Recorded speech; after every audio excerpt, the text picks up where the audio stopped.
Se você estivesse caminhando pela rua, você mesmo, Marcelinho, caminhando pela rua, à noite. Presume-se que eu tô pelado. Não, cara, que é isso?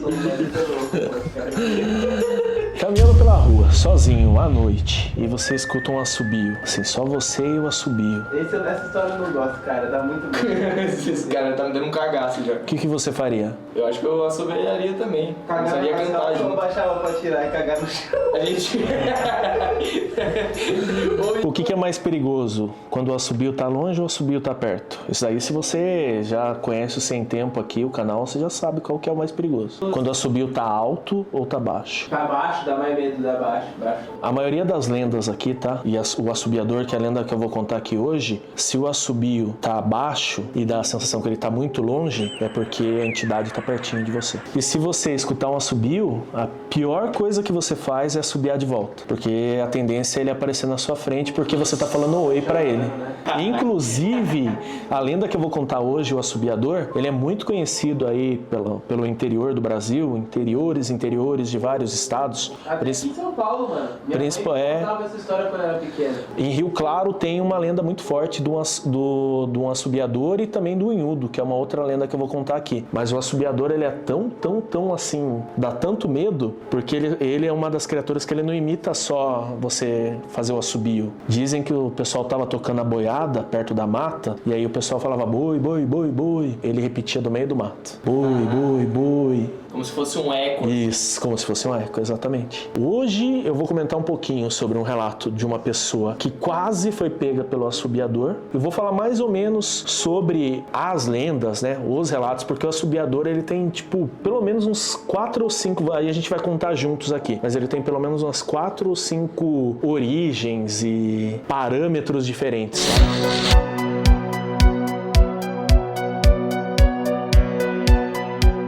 Rogério aqui, Sem Tempo, contando as melhores histórias. E como eu falei, em abril quero trazer histórias que dariam facilmente bons filmes e boas séries de terror, para mostrar para vocês que o nosso folclore é tão sinistro e é tão cabuloso quanto um monte aí de histórias que você escuta de outros lugares do mundo e que você assiste. Então hoje eu vou trazer a história do assobiador e quem é ou o que ele pode ser, o que ele pode fazer. Se você ainda não é inscrito, se inscreva, curta, comenta, deixa aí nos comentários o que você está achando aí dessa repaginada no canal, deixa lá suas sugestões, deixa lá seus comentários. Se você conhece relatos ou cidades que tenham relatos, histórias do assobiador, deixa lá no comentário também, lá. Deixa tudo no comentário, pô. O canal ainda é pequeno, se você ativar o sininho vai me ajudar bastante, porque o YouTube vai te avisar quando os novos vídeos forem postados. Ainda tô entendendo mais ou menos qual que é a melhor frequência aqui do canal, então não tô com os dias bem certinhos e tal, enfim. Mas ativando o sininho você vai conseguir acompanhar o canal melhor. E é isso, vamos pro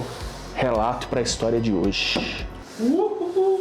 Cara, o assobiador, ele tem pelo menos, que eu me lembre, umas 4 origens diferentes. Tem uma origem, inclusive o assobiador, ele é uma história famosa até na Venezuela e na Bolívia, cara. Tem histórias de outros países que tem lendas do assobiador. Brasil exportando, Brasil. Ou nós importamos. Não, mas aí... Na minha opinião, aquele minuto conversa de boteco original mesmo. Na minha opinião, tem um monte de entidade aí, um monte de ser, um monte de coisa aí que as pessoas veem e o fato dela ser muito parecida com alguma outra lenda, ela acaba se tornando aquela lenda, entendeu? Então muita gente aí pode ter visto uma assombração, pode ter visto um saci, um curupira, ou ter escutado, no caso, né? Ter escutado o assobio, e aí esse outro ser, esse fantasma, essa pessoa desocupada que estava assustando você, ele acaba se tornando aquela lenda do assobiador, se tornando outra entidade, entendeu? Que parece muito. Porque existe em tal lugar a lenda de um homem que fez isso e se tornou assobiador. E quando você passa por lá, você escuta o assobio. Aí você vai para outro lugar, tem outro assobio, você vai falar que lá também tem um assobiador. Assobio é uma parada meio comum, né? De achar. Enfim. Bom, como eu estava falando, o assobiador, que é conhecido aqui nos interiores dos nossos estados brasileiros aí, ele tem a primeira história, que é uma criança que ela não foi planejada a nascer, e aí o pai batia na mãe e a criança nasceu com algumas dificuldades motoras e com algumas dificuldades físicas, enfim, e só se comunicava com assobio. E aí um dia essa criança cresceu, viu o pai batendo na mãe, enfrentou o pai, matou o pai, e aí o vô dessa criança foi lá e matou ela, torturou ela a ponto de quase matar ela e jogou ela na floresta, soltou os cachorros em cima dela. Começou leve e foi ficando pesado, né? Tô olhando a sua cara. Mas ele conseguiu fugir, foi pra natureza e aí ele virou assobiador porque as pessoas diziam ver ele pela floresta, pelos lugares assim. Essa é a lenda mais comum nesses países que eu falei, mais pro norte do nosso país, centro-oeste, enfim. Aí existe uma outra versão. Aquela velha história, o homem era muito ruim, o homem só queria saber de dinheiro, de prazeres e esse tipo de coisa. Não dava bom dia pro porteiro. Não dava bom dia pro porteiro e era um aproveitador, um enganador, um 71. E quando morreu, teve que pagar a penitência, se tornando uma alma que fica vagando por aí, assustando as pessoas, entendeu? Aí tem uma outra versão, que era também uma pessoa muito ruim, uma pessoa que tinha o hábito de ir atrás de outras pessoas para roubar, assaltar e tudo mais, e assustava as pessoas com assobio. E aí tem a outra versão, que é só um ser da natureza, que ele fica preso perto dos lugares por ali. Não é que ele protege um determinado lugar, mas ele, por exemplo, ele mora naquela floresta, ele de alguma maneira ele surgiu naquela floresta, e ele, quando vê que tem alguém caçando, que tem alguém que não é da floresta ali fazendo mal à floresta, ele vai lá afugentar, igual o curupira, igual o caipora fazem, entendeu? Isso aí que eu acredito. É que espanta. Esse é o light, o folclore brasileiro light, né?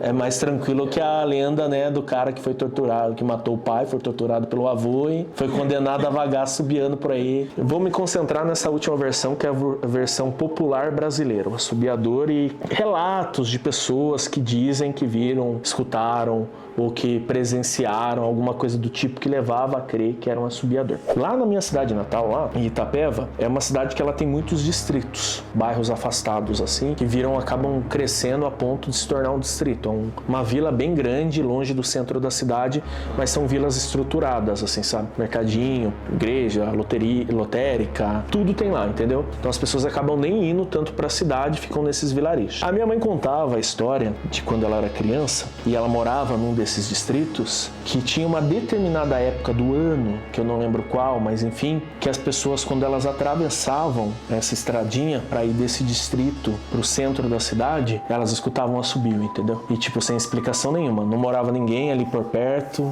não tinha por que ter pessoas ali, que era mato, plantação, e simplesmente muitas pessoas que passavam por ali escutavam um bendito do assobio. Ah, Rogério, poderia ser um passarinho? Sim, tem vários passarinhos que assobiam, tem vários bichos que assobiam, que até imitam gente, tá? Ah, aquele passarinho lá é bizarro, aquele urutau lá. É, o Mãe da Lua, é. Isso. Meu pai detesta o urutau.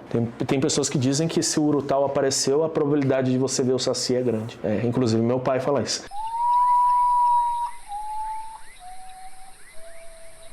Poderia ser? Poderia ser. Poderia ser até uma coruja? Sim, mas era uma história que a minha mãe me contava que várias pessoas andando por ali escutaram assobio e até viram coisas esquisitas. Até porque o estranho mesmo é que acontece com várias pessoas da região passando no mesmo local, né? Se fosse em dias diferentes. Floresta, muito dificilmente ele ficaria só ali. Não, pode ser o ninho dele, né, cara?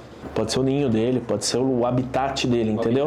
Ah, porque só aquela época do ano? Porque era a época que ele botava, que ele tinha filhotes, alguma coisa do tipo. Eu tinha um amigo que o tio dele era caixeiro viajante. Eu tô tentando achar outra palavra porque seria isso pros dias de hoje, mas o caixeiro viajante antigamente era um cara que ia de cidade em cidade vendendo coisas, né? Um vendedor autônomo que compra um monte de coisa, joga no carro e sai vendendo até vender tudo, entendeu? Eu não sei qual que é o nome dessa profissão hoje, deixa aí nos comentários, mas é um vendedor autônomo que sai de porta em porta. E aí um amigo meu, o tio dele era isso. E o tio dele fazia o quê? Ele, eu acho que, caraca, me deu um branco, eu não sei se é americano ou é Franca, que é a cidade dos sapatos. E ele ia pra lá, comprava um monte de sapato e voltava lá pra região de Itapeva e vendia os sapatos por lá, entendeu? E aí ele ia lá vendendo os sapatos lá de lugar em lugar. Às vezes ele conseguia voltar até o hotel, a pousadinha onde ele tava. Às vezes não dava, tinha que dormir no carro. É quando você tá ali sujeito a acontecer alguma coisa. Num desses dias que ele tava vendendo lá pelos distritos da vida, lá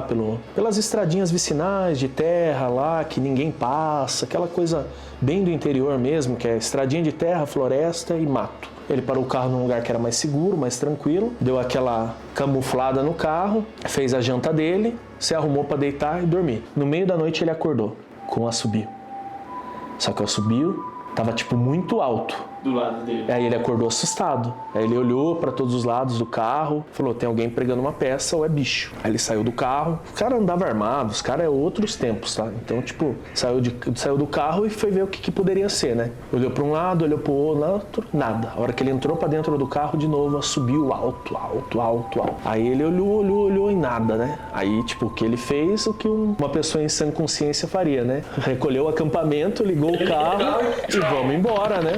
E aí nessa de arrumar as coisas pra sair, ligando o carro já, e acalmou, né, a vibe assim, baixou aquele clima pesado, aquele negócio ruim, e aí foi quando ele escutou o assobio, só que aí o assobio tava muito longe, quase que o barulho do carro já tava encobrindo o assobio. E aí ele ficou olhando para trás para ver se ele via alguma coisa. Ele passou assim na estrada, ele viu um homem parado de chapéu, usando uns trapos bem velhos assim, o olho bem vermelho, encarando ele na estrada assim. E aí ele, tipo, quando ele viu é que ele se assustou, olhou para a estrada, continuou reto, ele olhou para trás e já não tinha mais ninguém lá. Esse é o segundo relato. Agora tem o terceiro. Tem um amigo que, inclusive, ele tem podcast aqui e tudo mais, e ele conta uma história que o avô dele lá morava num lugar lá em Minas Gerais e tudo mais lá, enfim. E o avô dele tinha muita história de assombração, muita história de coisa assim, sabe? De tipo, de ver as coisas no sítio lá e tudo mais. Mas aí diz que um dia o avô dele tava cuidando dos afazeres da fazenda, né? E aí um dos bezerros lá escapou. Aí ele viu o bezerro, a hora que ele viu o bezerro já estava longe, assim, indo pro mato já, sabe? Aí o que ele fez? Ele foi lá, pegou o cavalo dele, né? A eguinha dele lá, tudo lá, subiu nesse cavalo e foi atrás do bezerro que escapou. Só que aí o bezerro já, mesmo chinelando o cavalo, o bezerro já estava longe, já estava entrando no mato. Aí ele chegou, aí ele começou a procurar. E aí ele começou a fazer aqueles barulhos pra o bezerro vir até ele, né? Eu não sei fazer esse tipo de barulho, cara. Ah, tipo... Como que é? Ficou bom esse barulho, Daza? Eu achei profissional. Te chamei? E o que ele não esperava aconteceu. Na segunda ou terceira vez que ele fez ali o tchê pro boi vir, alguém imitou ele do meio da floresta. Caraca. E aí, mesmo sendo de dia, mesmo já sendo um homem acostumado a, tipo, ver coisa do mato, assim, sabe, morar no mato, é um cara que tem história que ele já viu até alienígena, sabe? Outro dia eu trago esses relatos aqui no canal. Então, tipo assim, mesmo assim, ele falou que, ó, não passava uma agulha. Aí ele ficou naquela, e agora, vou atrás ou não vou atrás do bicho, né? Aí disse que foi quando ele desceu do cavalo, pediu permissão pra estar ali na floresta, rezou uma Ave Maria, alguma coisa ali, e aí ele falou, só vou pegar o que é meu e vou voltar. Deu uma amenizada no astral, né? Acho que destrancou, né? Subiu no cavalo de novo, achou lá o mato amassado, viu pra onde o bezerro tinha ido, pegou o bezerro, laçou e tava voltando com o bezerro. A hora que ele saiu do mato, ele escutou o assobio de novo, nas costas dele assim, sabe? E o assobio tava baixinho, então ele nem olhou pra trás. Não, ele nem olhou porque ele tinha certeza que tava observando ele de fora da floresta. Ele fora da mata, da floresta, o bicho estava ali na entrada da floresta, só observando ele sair. E aí esse cara que contou isso pra mim falou que ele ficou um tempão sem conversar, sem falar nada. E esse cara foi o que falou pra mim, se você assobiar, aí que vai ser que ele vai aparecer pra você. E é isso, se você gostou dessa história, se inscreva, curta, comenta. Tamo junto, até o próximo.